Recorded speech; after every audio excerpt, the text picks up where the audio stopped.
On an afternoon in November 2007, a corporate jet waited in a hangar at Salt Lake International Airport.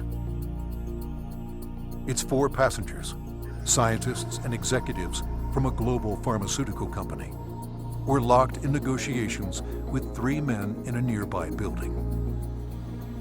They started getting on the phone about noon back east, and they kept doing that, and about 2 o'clock they walked in the room and said, okay, we're convinced you've got something here, and it's significant enough that we will write you a check big enough that you won't want to talk to anybody else. We said, we'll call you tomorrow. And we immediately adjourned into our conference room again to discuss the offer that they'd put on the table.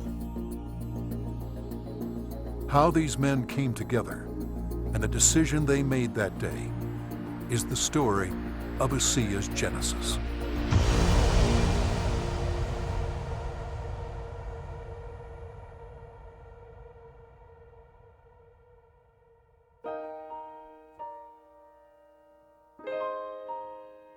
A lot of people have fathers that teach them sports. My father happened to be a great strategist, and from a very young age I recall having discussions with him about what he was doing. At the time he was running fairly large companies, and I can remember driving in the car with him and him talking to me about strategy, about what is strategy and how to think differently about a company. Vertus Norton was well qualified to teach his son. At the time, he was sales planning manager of the billion-dollar beverage division of General Foods Corporation in New York, with responsibility for iconic products like Kool-Aid, Country Time, and others. In 1985, he was recruited by Dart and Kraft and eventually became the head of Hobart Corporation US near Cincinnati, Ohio. 5 years later, he rejoined Kraft General Foods in Chicago as vice president of the Channel Group, managing a billion-dollar pilot business unit that led to the eventual integration of General Foods, Oscar Mayer, and Kraft Foods. Based on his track record, Vertus was asked to help re-engineer the company to increase efficiency in relation to an industry-wide initiative called Efficient Consumer Response. In the subsequent 3 years, Kraft's ECR, or efficiency rating, moved from 10th to first place. I've known Vertus for over 25 years, and it was apparent to me immediately that here was a very special man. A man that had wonderful ethics, great business strategies, enthusiasm. There was no question that this man was going to be a huge success, and he is a success. Vertus retired from Kraft at age 57 and moved to Park City, Utah. We thought he would take retirement seriously. He did not. Shortly after doing some service for our church, he was asked to run a biotech company. He had a lab in Southern California, 5 PhDs reporting to him, a series of master's or graduate students as well, all doing work for him there. And he ran that for 4 years, and we thought he was done. But Vertus Norton was not done. Through his son Tyler, Vertus was introduced to another biotech company and invited to become a member of their board. I recall coming to the house one afternoon only to find books strewn about his desk, chemistry and biology books, and I said, now what in the world are you doing now? And he proceeded to tell me that he had been invited to sit on the board of this company that had an incredible technology. And I do recall him saying, but they don't know exactly what they have. And that's an invitation to my dad. He's going to figure it out. He's a puzzler. I was intrigued until they told me it was made from salt water. And I told them, this doesn't sound right, and you're going to have to convince me it's real. They said, well, we can do that. They said, we have a lot of research, and we'll give you some of the best research. You can look at it. And after running a lab and having my association with these people for 4 years, I knew what to look for. And I went through the science, and it was good, defensible science. Then they gave me a list of people to call, and I was calling Harvard, UCLA, University of Washington, University of Indiana, major labs across the United States, and everyone I talked to raved about the product, the way the company was intending for it to be used, And also they raved about the fact that you could drink this product and get a benefit from it. At the time, the product could only be produced in limited quantities through small devices. Highly unstable, it had to be used within minutes of production. But seeing the strength of the product, Virtus agreed to join the board of directors. As soon as I did that, they said, we're going to give you one of these devices to put in your house. We'd like you to become familiar with it. I started drinking the product that was made in this device, and my thinking cleared up. I had more energy. I felt better than I had for years, and now keep in mind I was in my 60s at that time. And I thought, holy cow, what is this? So I went to the first board meeting and found out that they were flat out of money. They were $1 million in debt. We said, let's see if we can help them find money. We tried for about 90 days, could not. Eventually, the company folded, and they actually merged it with another company, an energy company. And when that happened, that company started selling off assets. Meanwhile, a family in New Hampshire was embarking on a major change. Jim Pack had been a highly successful consultant in the telecommunications industry. His son, Joe, had secured a position on the United States ski team. Wanting Joe to achieve his dreams, the family moved to Park City to allow Joe to train with the U.S. freestyle team for the 2002 Winter Olympics. So I'm living in a subdivision in Park City, Utah, and after a few years, another gentleman moves in a few houses up from me. This gentleman was named Virtus Norton. Now, Virtus and I became good friends, and actually we became good golfing buddies. I quickly came to realize that Virtus was something special in terms of his training, his business skills, his analytical ability, his integrity. Everything about Virtus was so much better than any executive, including governors or attorney generals, that I'd ever worked with. He was so competent. I was impressed. I made the decision on the golf course as we golfed, week after week. I said, I'm going to do something with this guy. One day we're golfing on the Park City Municipal Golf Course, and he's saying, I'm sitting on the board of this little company, and they've got a terrific product. I use the product, I've just found phenomenal results with this product, but the company's really mismanaged. He said, the product is so good that I'm going to put together an investment company and acquire this product. And he pulled a golf cart over on the fairway and reached in his back pocket and pulled out a folded check, business check, that was blank. And he said, you got a pen? And I handed him a pen, and he wrote a very big check.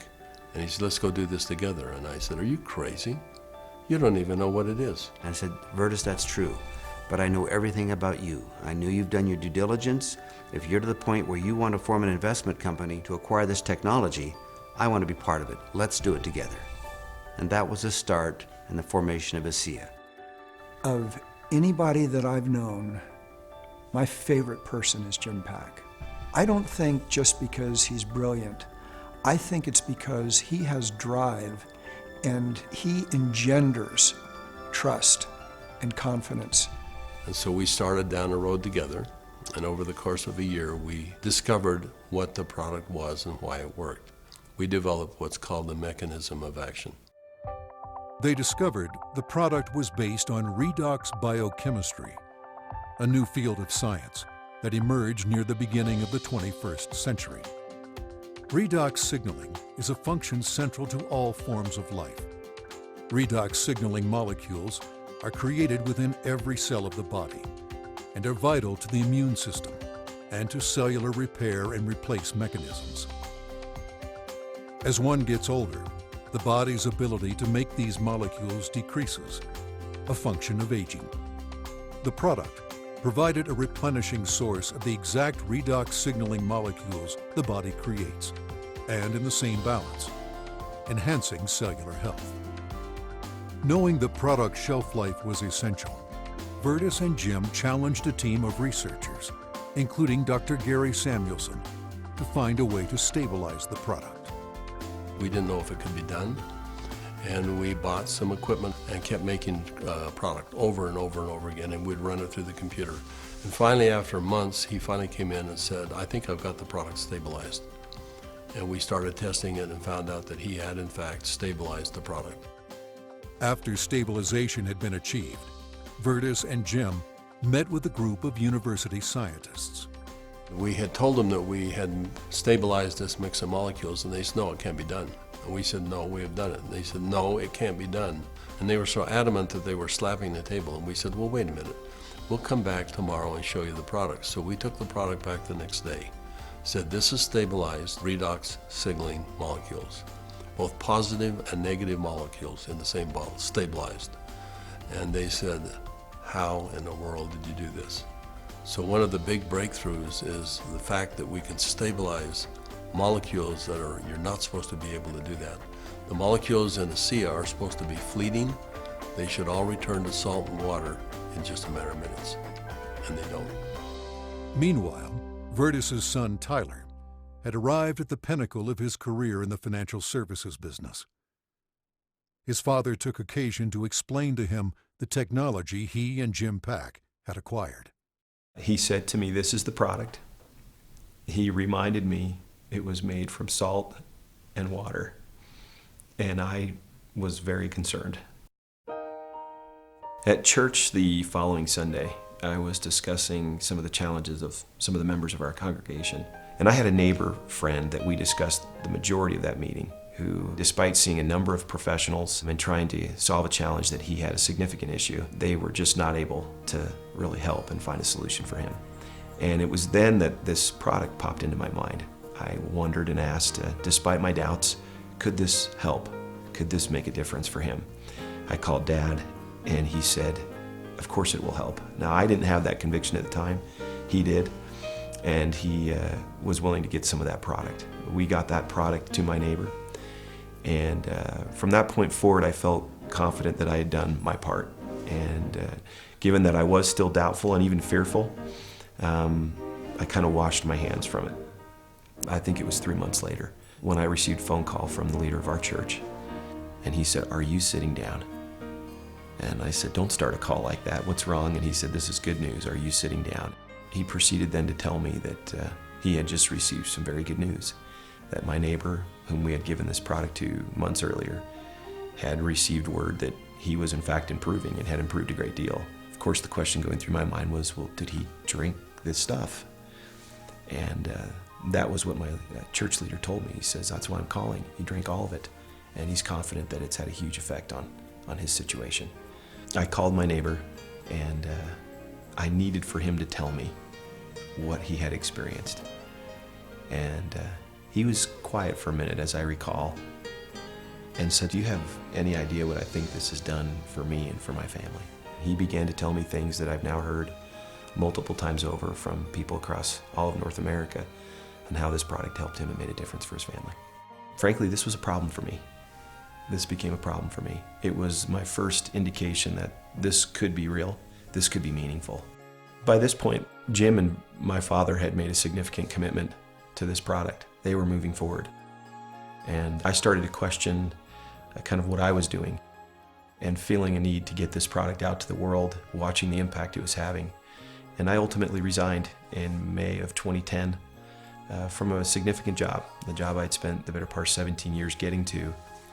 And it was born of this sense and feeling that this product needed to be given to the world.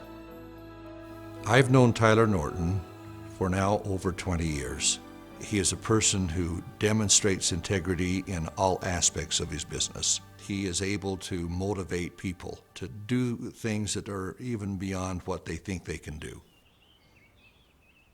You know, this came full circle for me about a few months ago. I happened to be out walking, and I looked ahead and saw a family coming towards me on the street. And as they got closer, I realized it was my neighbor that had been benefited by ASEA. And I happened to be on the phone, and so we weren't able to talk. I kind of waved as we acknowledged each other, and he reached in his back pocket and pulled out a sport pouch of ASEA, and then kind of subtly bumped his heart. And we didn't say anything, but I understood completely. It brought home the whole purpose of what we're doing. Now that the product was stabilized, Vertus and Jim began studying distribution models, retail, direct sales, internet, and network marketing. But first, they had a question. We actually wondered if people would drink a product that didn't taste very good, even if there was a perceived health benefit. And we said, let's find out. So we decided to find 40 people and create kind of a focus group, and we started giving it to them. We did that for about 2 months, and we said, let's go out and find out where we are with these 40 people. So when we went out and contacted them, we found out that the 40 people had turned into 135, and the product had been shipped to 20 different countries without our knowing it.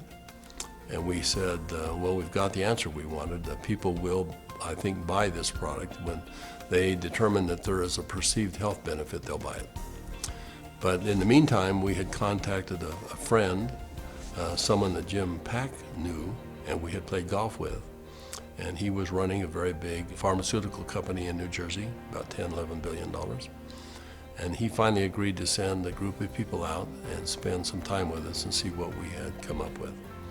So 4 people flew out on a plane, and we met in the conference room we had on the west side of the city for the better part of a day. We spread out all of the research that we had out on a table. And these gentlemen asked all the right questions. They thoroughly went through all of the science that we had, and as they do that, they'd call back to their headquarters and ask questions. About 2 o'clock in the afternoon, they came to us, and they said, we think you've got something really special here. We're going to write you a check that is large enough that you don't want to talk to anyone else. But there's a catch. And I said, what's the catch? And they said, you've got to shut it down. And I said, shut what down? And they said, you've got 135 people on this product right now, shut it down. People have problems all the time and they deal with them as best they can. You're going to have to walk away. And that kind of took us back a little bit. In fact, I said, that seems a little harsh to me. And they said, you want to work with us, you walk away.